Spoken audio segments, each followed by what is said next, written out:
This is The World This Weekend. Hello, I'm Stephanie Skandaris. Israel's war against Hamas enters a new phase as ground troops enter Gaza. This will be a long war. We will fight and we will not surrender. Fans of Buffy Sainte-Marie grapple with CBC's revelations over her claims of Indigenous ancestry. I feel, a little conflicted. Still, I have a lot of love and respect for Buffy, both as a person and as a musician. And an exclusive CBC investigation reveals how the man behind an alleged Ponzi scheme duped investors time and time again. Everything about him looks like he's successful. It's only after the damage is done and after he's gone that you find out that everything was just a sham. That's later. But first, Israeli troops and commanders are on the ground in Gaza. Israel's Prime Minister Benjamin Netanyahu confirmed today the second stage of its war against Hamas has begun. The goal, he says, is to destroy Hamas and rescue all hostages. News of the expanded operation has led to anxiety among some families of those hostages who fear the ground operation could endanger their loved ones. Margaret Evans reports from Jerusalem. In Gaza, Palestinians will be bracing themselves for another uncertain night. Yesterday's strikes described as the most intense in 3 weeks of war, along with an expanding Israeli ground operation. Tonight, Israel's Prime Minister Benjamin Netanyahu called it the second phase of the war. We have set two goals for the war, he's saying, to annihilate Hamas by destroying its military and to do everything possible to bring our hostages back home. The military says it's targeting underground bunkers and tunnels used by Hamas. The Palestinians say it's mainly civilians who are dying. Large parts of Gaza now reduced to rubble, the displaced struggling to find food and water. We want the war to stop, says Noah Al-Kur. We lost our loved ones, our relatives, and our children. All my siblings and their children are gone. But there is more war on the way. Humanity remains haunted by the massacre unleashed by Hamas on October 7th. We won't forget that. This is a warning delivered by Israeli military spokesman Daniel Hagari earlier today. We urge all residents of northern Gaza and Gaza City to relocate south immediately. This is a temporary measure. Moving back to northern Gaza will be possible once the intense hostilities end. When or if that will be is anybody's guess. Aid agencies and the UN Secretary General continue to call for an urgent ceasefire. In Israel, there is also pressure on Netanyahu to agree to a ceasefire, one that would allow negotiations for the release of more than 200 hostages being held in Gaza. Udi Goren, speaking from Cyprus, is worried about his cousin. And when they are shelling Gaza from the air with the definite intention of destroying these tunnels, how do they know that they're not bombing my cousin, that they didn't kill my cousin last night? How do they know that? Other families and friends held a protest in Tel Aviv, demanding time for negotiations to continue, some saying they'd heard about the escalation through television reports. Benjamin Netanyahu agreed to their demands for a meeting, repeating promises that he's doing everything he can to bring the hostages back alive. Margaret Evans, CBC News, Jerusalem. Well, as you just heard in Margaret's story, families of Israelis being held hostage in Gaza met with Israel's prime minister. According to Israeli media outlets, they asked Benjamin Netanyahu to release all Palestinian prisoners in Israel in exchange for their loved ones. Representatives for a group called Hostages and Missing Families Forum say they believe such a measure would receive strong support. Netanyahu says negotiations are ongoing and will continue throughout the ground offensive in Gaza. In Maine, vigils are being planned to mourn the victims of Wednesday's mass shooting. The public safety lockdown is no longer in effect now that the suspected gunman has been found dead. Katie Simpson is in Lewiston and has the latest on the investigation. keeping busy, finding distractions from the pain. It is one way some people in Lewiston are coping. Lisa Harvey has parked her small food truck near a quiet strip mall, making iced coffees for customers passing by. For me, it's you just kind of have to throw yourself back into work, and you're there for those that were worse off than you. Wednesday's attack is the deadliest mass shooting in the U.S. so far this year. A gunman killing 18 people in a state that typically sees fewer than 30 homicides in total every year. I don't know, there's so many words and not enough words to explain what's happened. It's a community it's not very big and everybody knows everybody. Drew Desjardins says there is some relief now that the suspect, Robert Card, is no longer on the loose. Right at 7:45 last night, Mr. Card was located deceased from a self-inflicted gunshot wound. Public Safety Commissioner Mike Soschuk says Card's body was found inside an unlocked trailer near the recycling business where he had worked. The area had been previously checked twice by police, but his body was missed both times because officers didn't look through trailers in the overflow parking lot. Investigators found 2 guns on Card and a third in his abandoned vehicle. They also believe they have a better understanding of a possible motive. I would say that the mental health aspect of this, there's a piece of that where there's paranoia, there's some conspiracy theorist piece that I think what I've read and what I've seen is that the individual felt like people were talking about him. Officers say Card left behind a handwritten note that had his phone password and some banking details. And while it's not explicitly a suicide note, it indicated Card did not expect to be alive for much longer. All of it is part of the ongoing investigation that is expected to take months to complete. Katie Simpson, CBC News, Lewiston, Maine. Still in the U.S.? It's become clear to me this is not my time. So after much prayer and deliberation, I have decided to suspend my campaign for president effective today. Former Vice President Mike Pence is dropping out of the race for the Republican presidential nomination. Pence has struggled to raise funding and trailed behind former President Donald Trump in the polls. The former Indiana governor said he always knew getting the nomination would be an uphill battle, but he says he has no regrets. Well, the conversation continues around the investigation by CBC's The Fifth Estate into Buffy Sainte-Marie's ancestry claims. For years, the singer said she was a Cree woman born on the Piapot First Nation in Saskatchewan. But the Fifth Estate revealed documents and conversations with her family that show she was born in the U.S. to white parents. What to do with that information has raised complicated and often emotional questions for many people across Canada. Juanita Taylor reports on some of the reaction.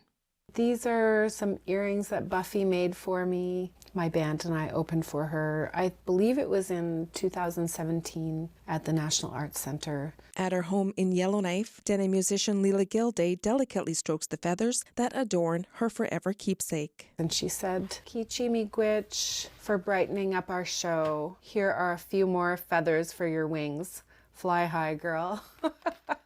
Such a lovely gesture. After the fallout of Buffy Sainte-Marie earlier this week, raising questions around her claims of being Cree, Gilday still holds that love and respect for her friend. I feel, a little conflicted. Still, I have a lot of love and respect for Buffy, both as a person and as a musician. Reaction on social media has been swift, for and against Sainte-Marie.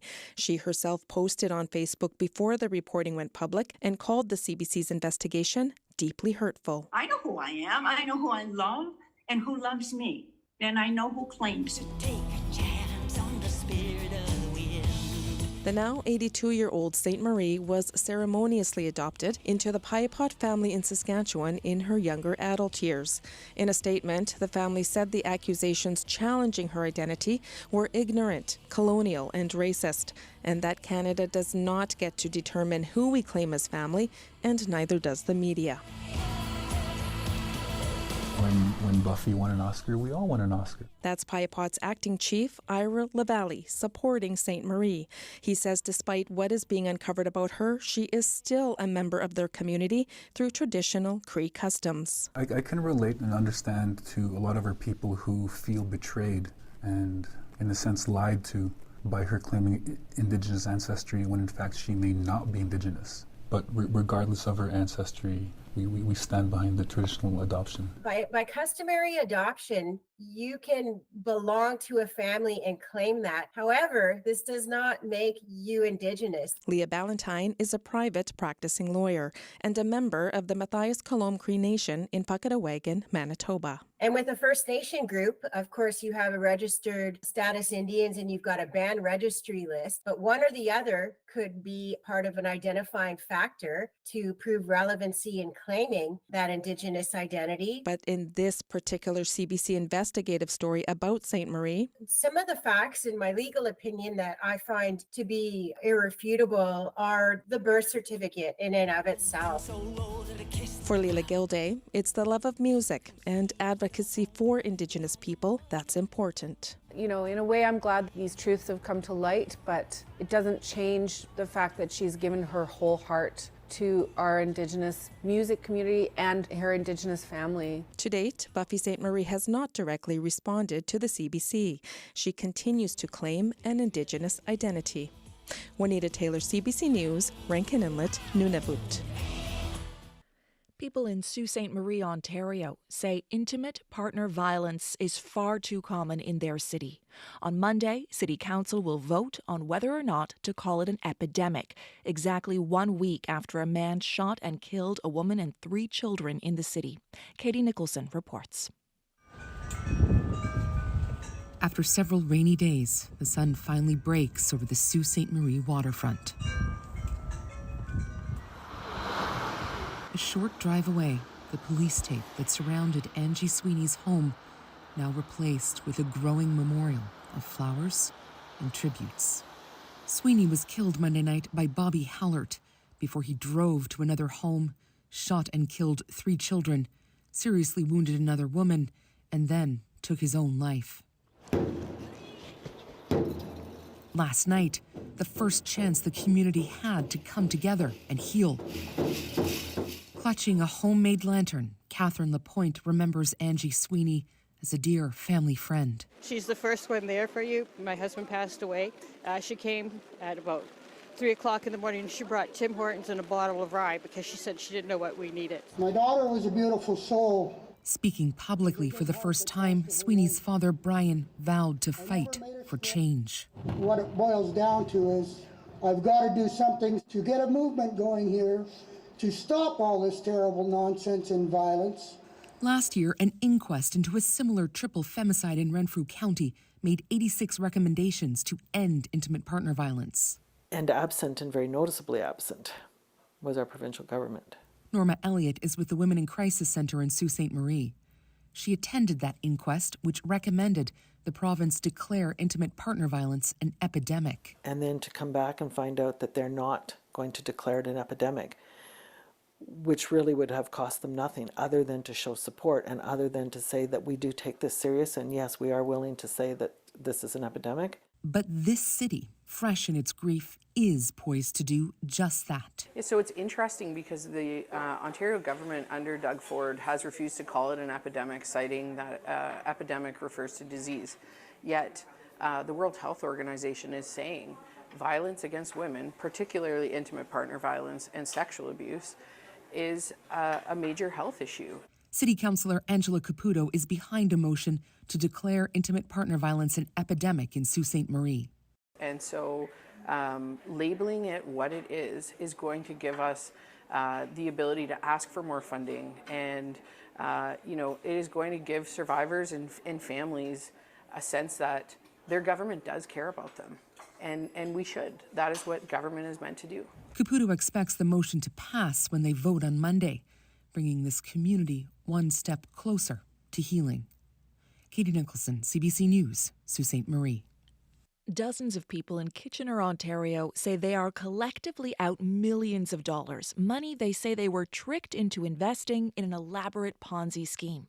CBC senior investigative reporter Jonathan Gatehouse dug into their claims. He found the man at the center of the allegations is a convicted fraudster with a 30-year trail of deceit. Here's what Jonathan told me about the investigation. What happened to these investors in Kitchener-Waterloo? Well, let's go back to the spring of 2022. It's when a man calling himself David Auger Villanueva began recruiting investors for what he said was a factoring company, a business that claimed to buy up the accounts receivable from struggling businesses at a discount and then collect on them in full. And what he was offering people was a huge profit, like up to 300% virtually overnight. And generally, when people made their initial small investment, that's what happened. They quickly turned a nice profit. So this tempted a lot of people in Kitchener to go big. We spoke to dozens of investors, but we're told there may have been hundreds. And they tell us that collectively, they handed over millions of dollars to this man. Fast forward to early 2023, and the promised payments weren't being made. Phone calls and emails weren't being returned, and the investors were becoming concerned. Then at the beginning of April, the factoring company suddenly shut its doors, and Auger Villanueva disappeared. Rose Takis was one of those investors. She cobbled together $85,000 by remortgaging her house and maxing out a credit card. It was money that she hoped to use for renovations. This is some of what she had to say. Nothing like the bank. You would not make this from the bank in years. And he goes, just watch me. Greed was not involved with this. This was for my family. I wanted to help them in the future to be able to navigate this house and not go into a nursing home.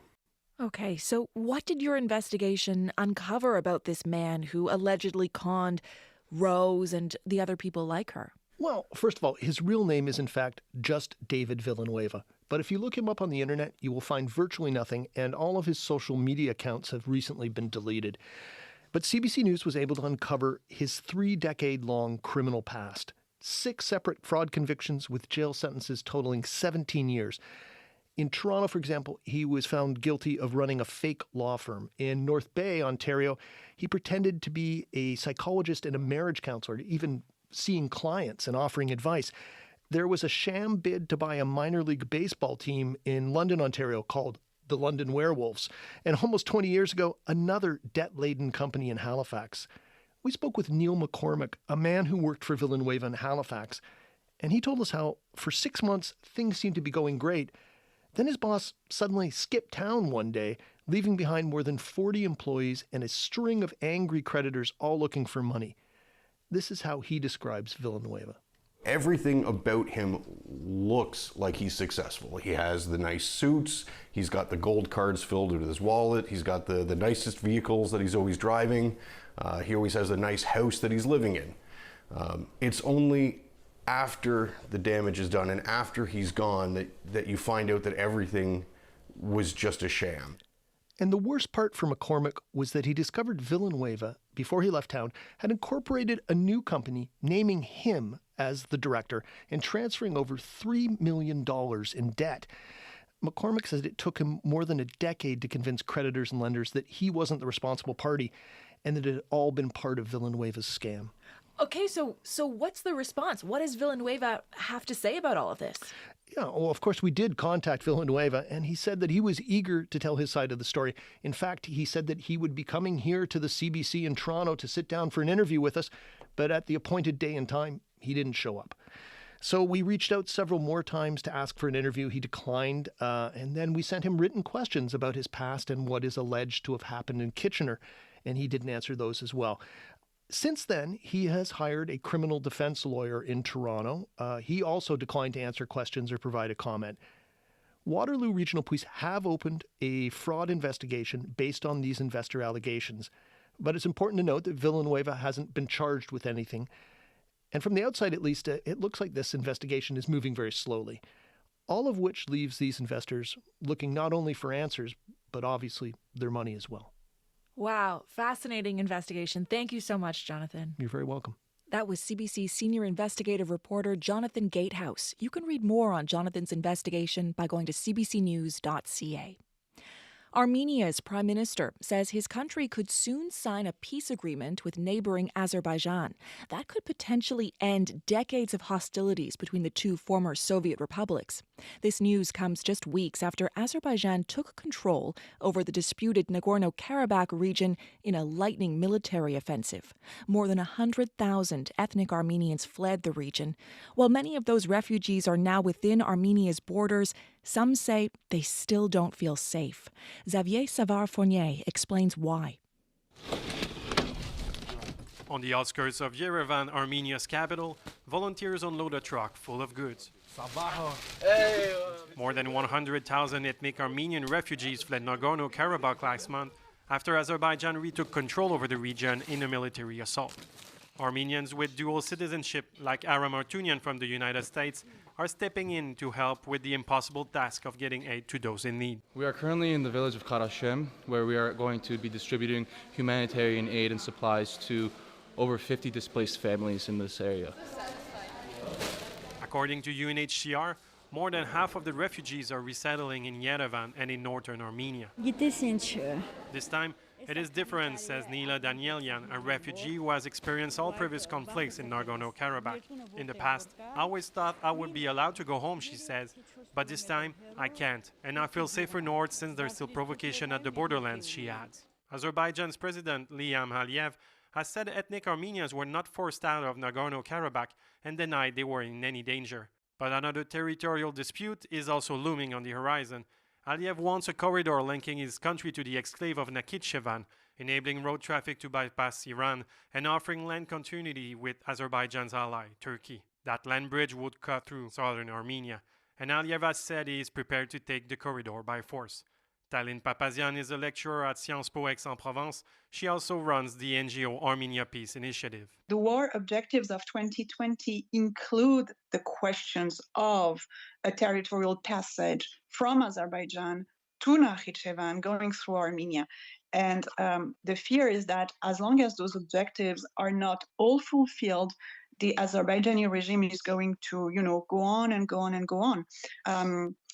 So given the past history, the risks for the future are quite compelling. Recently, U.S. Secretary of State Antony Blinken warned lawmakers that Azerbaijan may soon invade Armenia.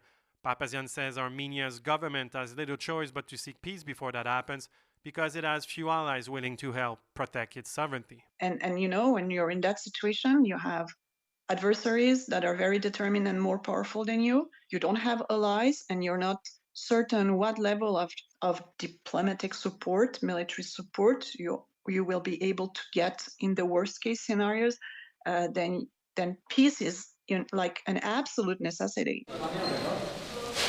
That fear of an invasion is evident in the eyes of those who recently fled their homes. Enrik Zaterian says even northern Armenia is under threat. Anywhere in Armenia is now dangerous because of Azerbaijan's recent threat, he says, not just the southernmost regions. Xavier Savard-Fournier, CBC News in Yerevan, Armenia. In Mexico, at least 39 people are reported dead in the aftermath of Hurricane Otis. The Category 5 storm hit the resort city of Acapulco on Wednesday, bringing widespread flooding and winds over 260 kilometers an hour. More than 200,000 homes have been damaged, along with 80% of the city's hotels. Many residents are now struggling to get food and water, saying government aid has so far been insufficient. Officials say it's the most powerful storm ever to hit Mexico's Pacific coast. Well, Hurricane Otis actually caught many forecasters off guard with how quickly it transformed from a tropical storm to a hurricane. Experts have warned that a hotter planet will lead to more severe storms. And when it comes to the changing climate in general, 2023 has been a year for the record books. The oceans have never been warmer, and the amount of land charred by this summer's wildfire season was staggering. While we are in the midst of an El Niño, which drives up global temperatures, its worst effects likely haven't been felt yet. The CBC's senior science reporter Nicole Mortellaro explains. The planet is hot, very hot. It's so hot that scientists believe 2023 may beat out 2016 as the hottest year on record. Right now, there is an El Niño event happening. This typically causes a rise in global temperatures, but scientists say that's not the reason for this year's record-breaking temperatures. Tom DiLiberto, a climate scientist at the U.S. National Oceanic and Atmospheric Administration, says the effects of El Niño are typically seen in the year after it begins. Usually when we talk about El Niño's impacts on global temperatures, we say there's a lag, and that lag is kind of 4 to 8 month lag or so. This El Niño began in June. And now if you take a look back at the most recent monthly temperature anomaly that we saw in September that was, shattering the previous record, you can't just say that's due to El Nino. That is well beyond what you would just say is possible from El Nino's impacting it. The worry is if these conditions persist into next year, we may see another record-breaking year. And that is of particular concern to scientists around the world, frustrated by the use of fossil fuels that are causing global warming. Gavin Schmidt, director of NASA's Goddard Institute for Space Studies. Like, we can't be just thinking about this as a horse race, right? As which year is ahead, right? It has to be, why are we seeing so many records? El Nino is expected to last into the spring, with drier and warmer conditions in parts of Canada over the winter. Especially worrying after this year's record-breaking fire season. Nicole Mortellero, CBC News, Toronto.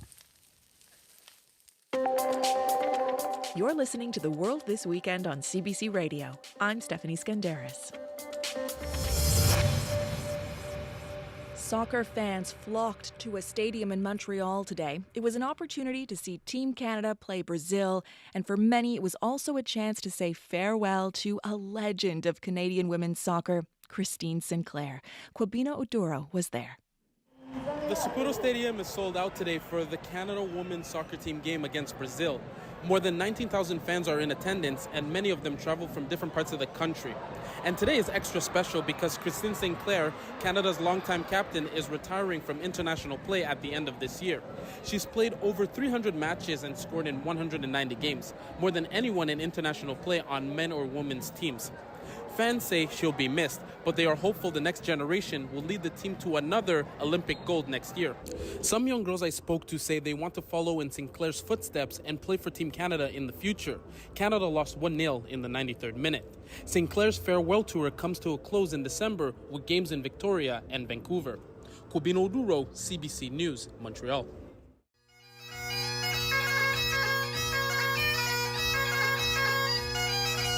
From one Canadian champion to another, you're listening to Bruce Gandy of Dartmouth, Nova Scotia, and he's a very big deal in the bagpiping world. He's won just about every solo piping prize there is, some more than once. These days, one of his biggest competitors is his son, Alex.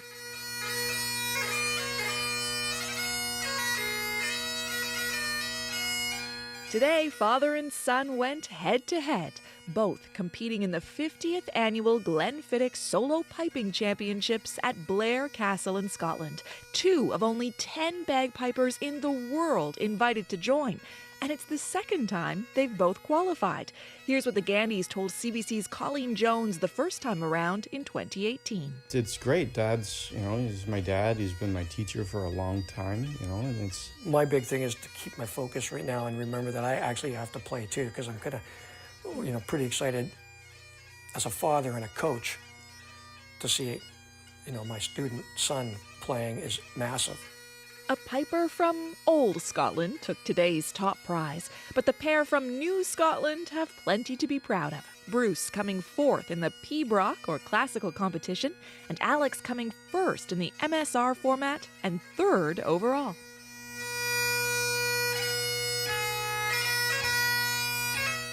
Competition aside, the Gandys pay their success forward with the Gandy Bagpiping Foundation, so more young people can afford to get into piping. Here's how Alex explained it to pipesdrums.com earlier this year. There's a kid that's going to be a really stellar hockey player. People will find the money to make sure that kid gets the right gear and gets the right coaching. And I would love to be able to be a part of someone's piping journey, being able to say, well, I'm so happy we were able to help them. For now, we'll celebrate Alex and Bruce and leave you with a little more of their music on The World This Weekend. I'm Stephanie Skandaris. Thanks for listening.